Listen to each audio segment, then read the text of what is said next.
बदलते भारत की सबसे बड़ी ताकत है डिजिटल प्रगति।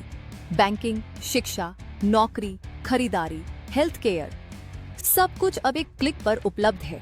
लेकिन इसी डिजिटल सुविधा के साथ छुपा है एक अदृश्य, खतरनाक और तेजी से बढ़ता अपराध, साइबर क्राइम।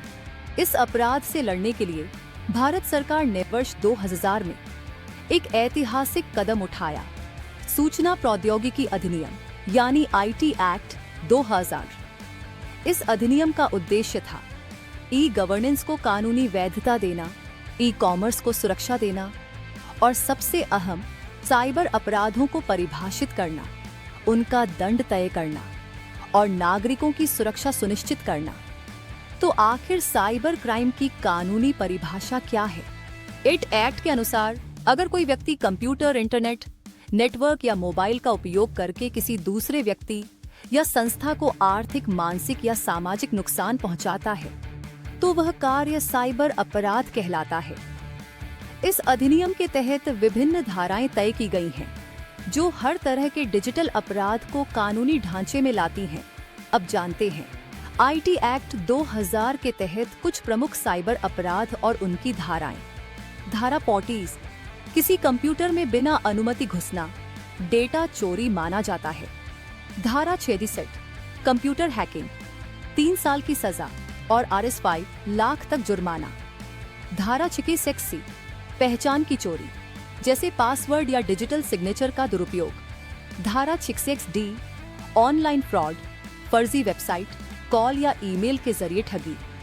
धारा 66, इंटरनेट पर अश्लील सामग्री डालना, 5 साल तक जेल और RS 10 लाख जुर्माना। धारा 66F, साइबर आतंकवाद, आजीवन कारावास। कुछ महत्वपूर्ण केस स्टडी भी इस कानून के प्रभाव को दर्शाते हैं। Shreya Singhal versus union of India 2015, जहां सुप्रीम कोर्ट ने धारा 66A को अभिव्यक्ति की स्वतंत्रता के उल्लंघन के कारण असंवैधानिक घोषित किया। Maharashtra bank cyber heist, SWIFT system का दुरुपयोग कर RS 84 करोड़ विदेश भेज दिए गए। Andhra Pradesh government data breach, लाखों नागरिकों का आधार और बैंक डेटा लीक हुआ। आईटी एक्ट के साथ साथ अन्य कानून भी साइबर अपराध से जुड़े हैं।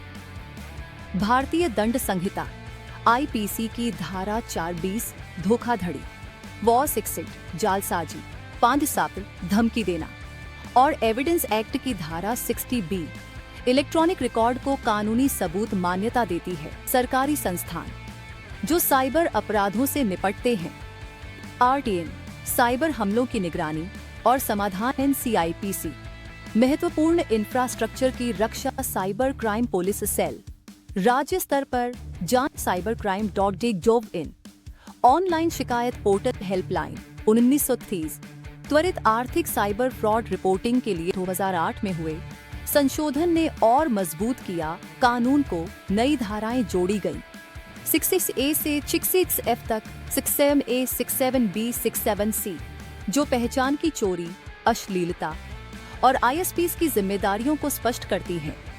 आने वाले समय की जरूरत है AI, ब्लॉकचेन, मेटावर्स जैसे नए साइबर जोखिमों के लिए नए कानूनी प्रावधान तैयार करना।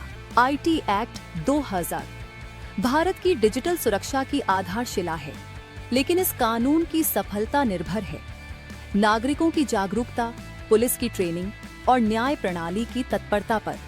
डिजिटल युग में कानून सिर्फ दस्तावेज नहीं, एक डिजिटल ढाल है और उस ढाल को उपयोग में लाना हर जागरूक नागरिक की जिम्मेदारी है।